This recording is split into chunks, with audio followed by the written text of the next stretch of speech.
Canadian police are searching for 2 men accused of stabbing 10 people to death and wounding another 15. Saskatchewan police say they received the first report of a stabbing just before 6 a.m. local time from James Smith Cree First Nation, a community in the central part of the province.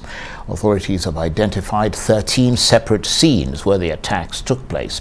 Residents in 3 provinces have been asked to take shelter. Today, September 4th, at 5:40 this morning, the Saskatchewan Divisional Operations Communication Centre, or the RCMP DOCC, received a call reporting a stabbing on the James Smith Cree Nation. In the following minutes, our DOCC received multiple calls reporting additional stabbings at different locations in the community. The suspects named were Damien Sanderson and Miles Sanderson. Currently, we are actively looking for the 2 suspects, helping the victims and investigating the many crime scenes. We are dedicating a maximum number of resources to this investigation and thank our many provincial and interprovincial policing partners who are providing additional support. Let me be clear, we are still looking for the 2 suspects.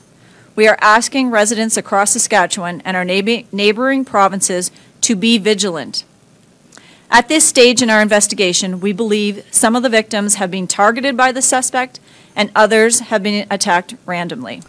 And that's Rhonda Blackmore, who's an assistant commissioner of police there. For more on this, let's bring in Arise International correspondent Faith Orr, who's monitoring developments from New York. Good to see you, Faith. So a huge search underway in Canada for those 2 suspects following the mass stabbing of 10 people. Tell us more about what happened. So this all started early this morning, before 6 a.m. local time, that these 2 suspects made their first attack. And police said after that, the calls started coming in much more frequently.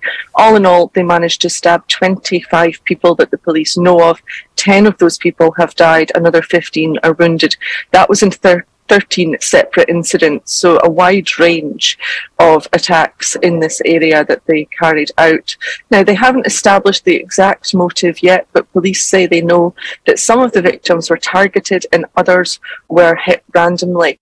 They say there is at least 25 victims. They think that some other people may have managed to take themselves to hospital, so there may be more victims. They're asking those people to come forward, and of course they are continuing the hunt for these 2 suspects who they confirmed a short time ago are very much still at large.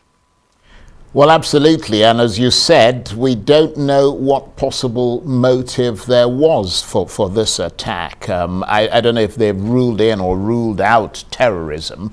But I mean, the fact, of course, Faith, is that we're not used to hearing about mass attacks in Canada, are we? I mean, how unusual is this?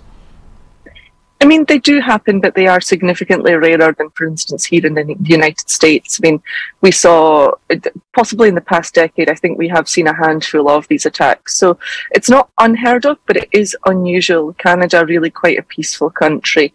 We tend not to see so much of this, and it is just so much, makes it so much more concerning for the people who are there. You know, all of these people are now on stay-at-home, shelter-in-place alerts because these men are still armed. They're still considered dangerous.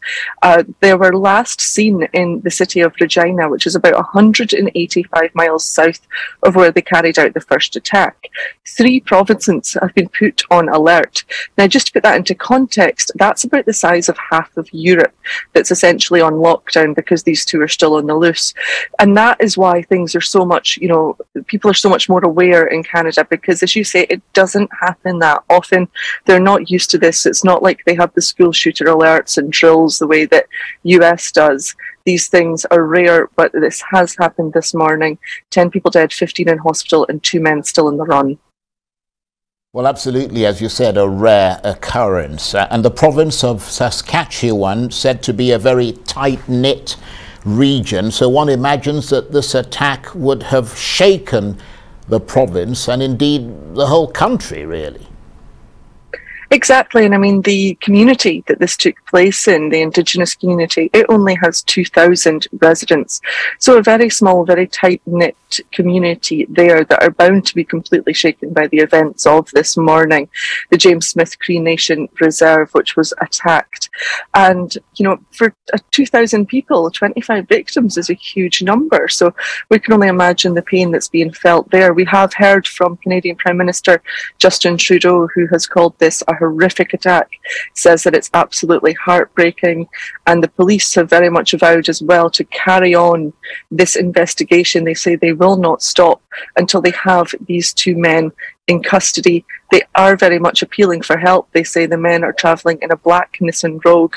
You know, they're Miles and Damien Sanderson. They're asking people to keep a lookout and to report any sightings, but of course to stay away from them as well.